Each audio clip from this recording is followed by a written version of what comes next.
আল্লাহ রাব্বুল আলামিন আমাদেরকে জানিয়ে দিলেন, মানুষ যখন দুঃখ কষ্ট থাকে, মানুষ তখন শুয়ে বসে আল্লাহকে সর্বদা সফে, কথা বলেন ঠিক কিনা?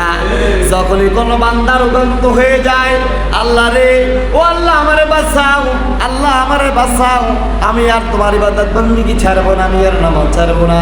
মানুষ যখন অসুস্থ অবস্থা হয়ে যায়, অসুস্থ অবস্থা হয়ে যায়, আল্লাহ রাব্বুল আলামিন নিজেই কোরআনে উল্লেখ করে দিয়েছেন, বান্দারে, মানুষ যখন অসুস্থ হয়ে যায়, মানুষ যখন বিপদে পড়ে, তখন মানুষ শুয়ে বসে আমি আল্লাহকে ডাকে। আবার যখন আমি আল্লাহ রাব্বুল আলামিন তাদের বিপদ দূর করে দিই, তাদেরকে সুস্থতা দান করে দিই, তাদেরকে আমার নিয়ামত দেয়া আমি তাদেরকে সুস্থতা করে দিই, তারা পড়ে এমনভাবে চলাফেরা করে যেন তারা কোনোদিন আমার কাছে সাহায্য চায় নাই, কোনোদিনও তাদেরকে আর রোগে স্পষ্ট করবে না, কথা বলেন ঠিক কিনা? আল্লাহ নিজেই কোরআনে উল্লেখ করে দিয়েছেন, বান্দারে, তোমরা যখন রোগাক্ত হয়ে যাও, অসুস্থ হয়ে যাও, তখন কিন্তু তোমরা আমাকে শুয়ে বসে দাঁড়িয়ে সকল অবস্থায় আমি আল্লাহকে ডাকো, কথা বলেন ঠিক কিনা? আমাদের আশেপাশে যারা অভাবী, যারা দুঃখী, যারা অসুস্থ, তারা আল্লাহকে সর্বদা ডাকে কিনা? যখনই তাদেরকে আল্লাহ একটু সুখ দেয়, যখনই তাদেরকে আল্লাহ একটু শান্তি দেয়, আল্লাহ রহমত দেয়, করুণা করে, তখনই তারা কিন্তু আল্লাহকে ভুলে যায়, কথা বলেন ঠিক কিনা? তখনই তারা আল্লাহকে ভুলে যায়। আল্লাহ সেই কথাটা পর্যন্ত উল্লেখ করে দিয়েছে, বান্দারে, তুমি তখন কি মনে করেছ তোমাকে আর অসুস্থতা ধরবে না, তুমি আর বিপদে পড়বে না, কথা বলেন ঠিক কিনা?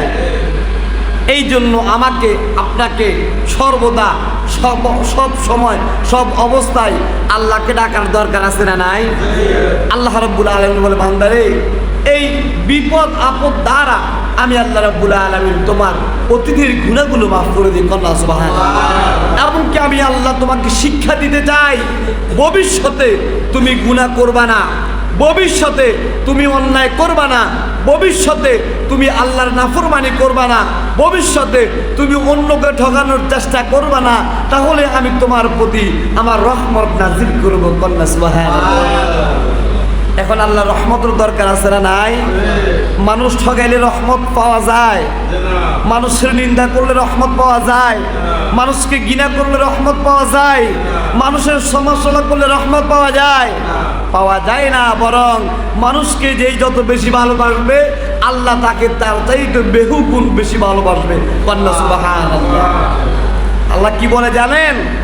আল্লাহ বলেন, বান্দারে, তোর এতটুকু দয়া থেকে, তোর এতটুকু মায়া থেকে তুই একজনকে ভালোবেসেছিস, একজনকে ক্ষমা করে দিয়েছিস, একজনের প্রতি রহম করেছিস, আমি আল্লাহ তো তার চাইতে লক্ষ লক্ষ কোটি গুণ দয়া, কথা বলেন ঠিক কিনা? আমি কি তোকে ক্ষমা করতে পারি না? কথা বলেন।